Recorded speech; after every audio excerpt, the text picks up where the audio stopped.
Halo, Halo, ketemu lagi. di pasangan The Tali Pinggang Sendirian, single, dan The Pintu yang sedikit terbuka. Kenapa pintu sedikit terbuka? Karena AC dingin banget. Puji Tuhan, AC Puji dingin. Tuhan AC dingin, ya begitulah manusia ya. AC panas, manggil tukang AC. AC kedinginan, komplain. Pasang AC dingin, nggak pakai AC, pasang AC. Habis pasang AC, pakai selimut. Mau nyapa? Tapi hari ini kita topiknya bukan bahas AC. Kita hari ini masuk episode 3 dari kami belajar, yaitu Live a Life of Worship. Yes. Live a Life of Worship ini adalah devotional series dari YouVersion yang nanti linknya kita akan taruh di sini nih. Nggak kelihatan kan? Karena description. Nggak kelihatan kan? Nah, di sini ya, di sini.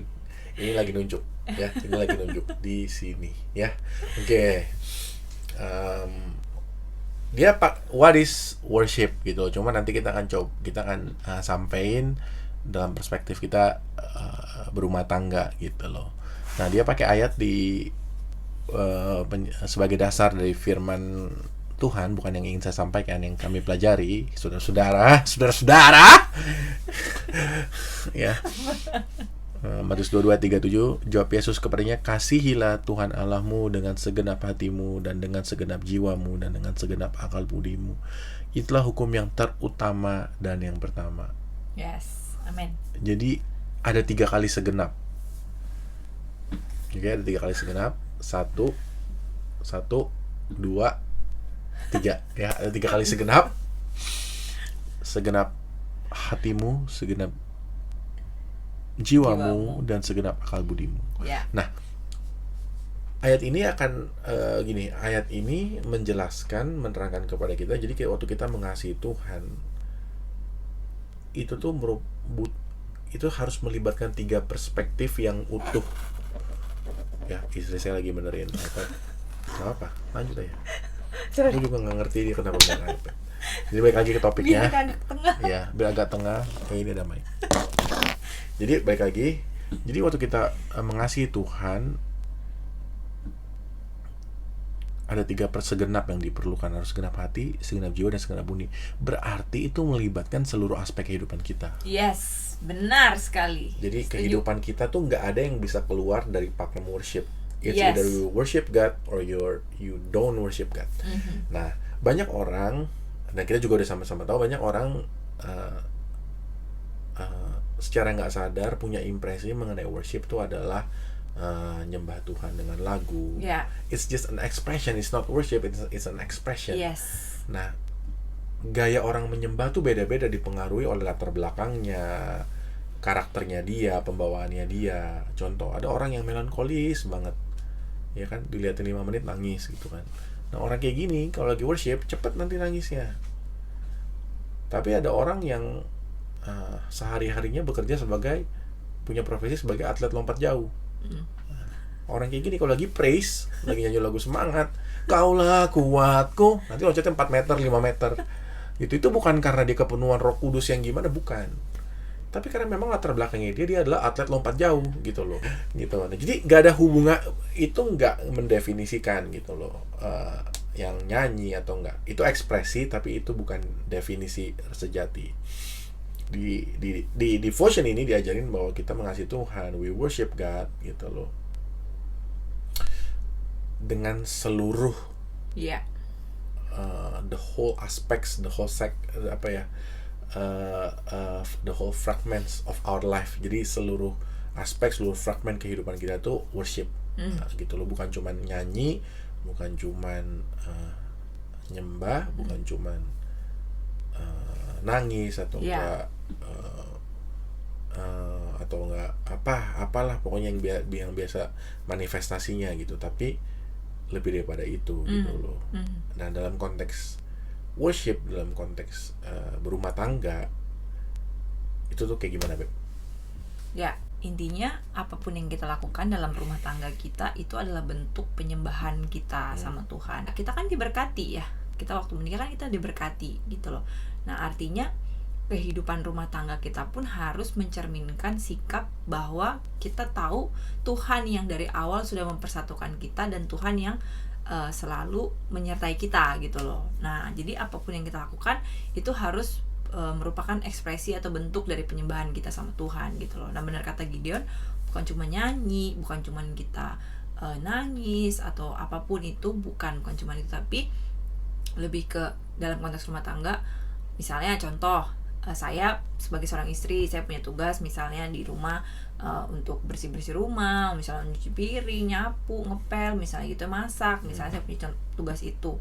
Ya udah gitu, lakukan itu sebagai bentuk kita menyembah Tuhan gitu loh. Kenapa? Karena tugas kita sebagai seorang istri ya untuk menghormati suami kita, menyenangkan suami kita. Nah, waktu kita lakukan itu dengan motivasi kita mau menyembah Tuhan, ya artinya kita menghargai apa yang Tuhan sudah berikan dalam kehidupan kita, yaitu suami kita sendiri gitu.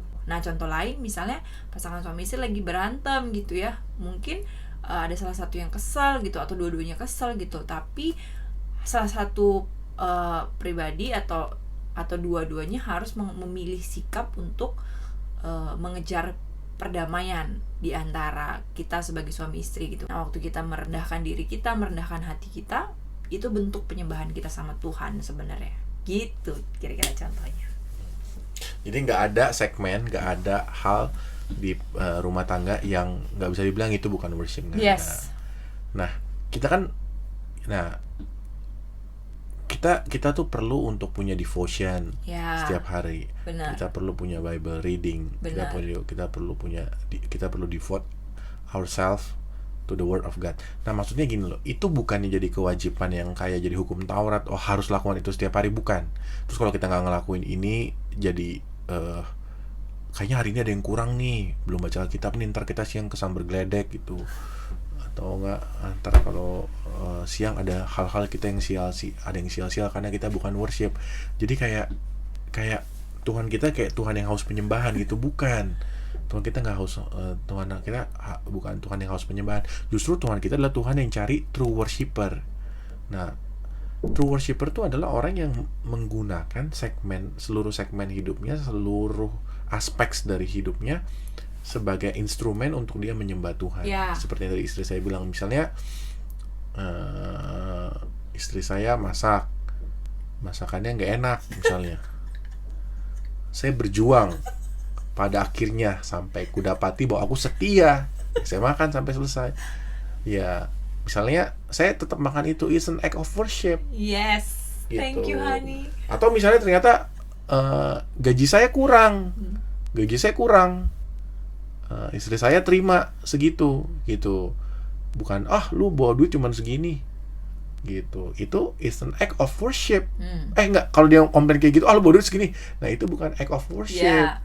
Tapi kalau misalnya nggak cuman segini, yuk kita bersyukur untuk yang segini gitu, itu adalah act of worship. Jadi seluruh aspek, seluruh fragmen kehidupan kita itu adalah worship, karena itu melibatkan segenap hati kita. Worship itu melibatkan segenap jiwa kita dan melibatkan segenap akal budi kita. Even what you think of, apa yang menguasai pikiran kita, apa yang kita rasain, apa yang kita tadi ada tomcat mati. Jangan dipegang. Saya habis bunuh tomcat nih. Tuh. Ya, Beb. Ini enggak saya bunuh, sorry. Saya bukan bunuh binatang, ini masih hidup, masih bergerak. Ya. Ada tisu. Nanti kita pelihara. Tuh masih jalan ya. Oke, saya bungkus tisu ya. Nah, Masih jalan. Ya, dia jalan di sini, sorry. Ya. Ini kita akan namakan ini episode tomcat lepas. Ya, tapi maksudnya oke, baik lagi. Tapi maksudnya kita nggak bisa bilang kita udah worship nih, wah tadi pagi kita udah devotion nih, kita udah baca Alkitab nih, wah kita udah worship. Enggak. Justru baca Alkitab, devotion, berdoa bareng, bersekutu bareng, itu adalah expression. Itu bukan expression, itu adalah overflow. Karena kita nikmati worship kita. Gitu loh. Nah, ngomong-ngomong soal ini, jadi buat teman-teman yang udah nikah, kita mau berdoa, kita kasih input, kita mau kasih saran bahwa jadiin pernikahan kalian, jadiin pernikahan kita semua sebagai sarana untuk kita worship Tuhan lebih lagi. Amin. Karena tadinya kita nih sebagai single nih, kita hidup suka-suka nih, makan suka-suka. Sekarang udah ada yang masakin nih, masakinnya dia rasanya ya suka-suka dia, ya kan. Nah, kita jadi punya sarana buat worship gitu. Tapi juga dulu dia nyari duit suka-suka, sekarang ada nyariin duitnya ini, ketemunya suka-suka saya. Nah, dia bersyukur misalnya, ya udah, itu adalah act of worship. Nah, buat yang punya anak juga ya. buat yang punya anak juga, misalnya nih kalian ngajarin matematika Iya. sama anak kalian, nah itu an act of worship gitu loh. Iya. Walaupun kalau waktu kalian ngajarin matematika, anaknya kalian bukan belajar matematika, malah belajar kesabaran gitu kan, kayak emak gue galak banget gitu. Yang diajarin matematika yang dipelajari kesabaran gitu loh. Nah itu, ya itu bukan act of worship gitu loh, karena nggak sabar gitu loh. Kasihilah Allahmu, kasih itu Sabar. sabar. Ingat, jadi seluruh kehidupan kita, seluruh aspek pernikahan kita adalah act of worship gitu Amin. loh. Misalnya saya pakai baju warna ungu, dia pakai baju warna kuning. Tahu kan, kita berdua suka makan ubi, saya ubi ungu, dia ubi kuning. Nah, habis kita makan, ada reaksi tubuh yang membuat hubungan kita agak sedikit tegang gitu loh. Nah, Masih pada paham masih ya? paham kan? Tapi kita memutuskan, oke, bukannya kita nikmati ya, tapi kita bertahan dengan balsem misalnya. Kita hirup balsem. Nah, itu act of worship gitu loh. Ya kan? Kita masih bersyukur bahwa pasangan kita bisa mengeluarkan aroma-aroma yang tidak sedap. Karena kalau pasangan kita nggak bisa ngeluarin aroma yang tidak sedap, ya kan? Pasangan kita harus segera dibawa ke UGD. Karena wah, dia udah nggak bisa ngeluarin aroma yang tidak sedap nih, gitu kan. Jadi apapun nggak bisa lepas dari act of worship.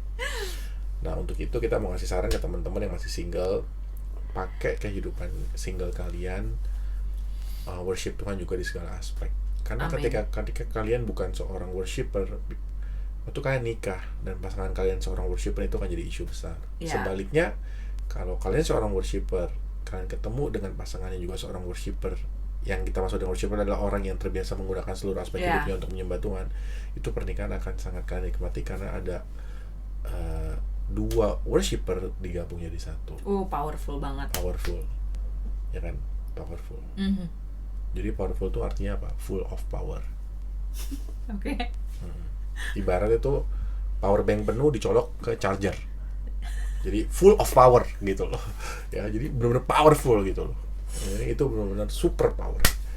Jadi sekian pesan kita dari Live a Life of Worship episode 3. Kita berharap teman-teman terberkati. Amin. Jangan lupa pakai seluruh aspek kehidupan pernikahan kalian sebagai worship. Amin. Selamat malam. Semangat. Salam Berhati. mendetali pinggang dan AC yang dingin sekali. Oke, kita berjumpa lagi di episode 4. Dadah. Udah. Ya. God bless. Dadah. Udah. Tapi teman-teman, sorry sebentar ya sebelum kita dadah. Like, subscribe. Nah, tapi enggak teman-teman. Tapi kita bikin ini bukan mau cari subscriber. Iya. Kita bukan mau cari subscriber, tapi kita perlu. Oke, semua dadah.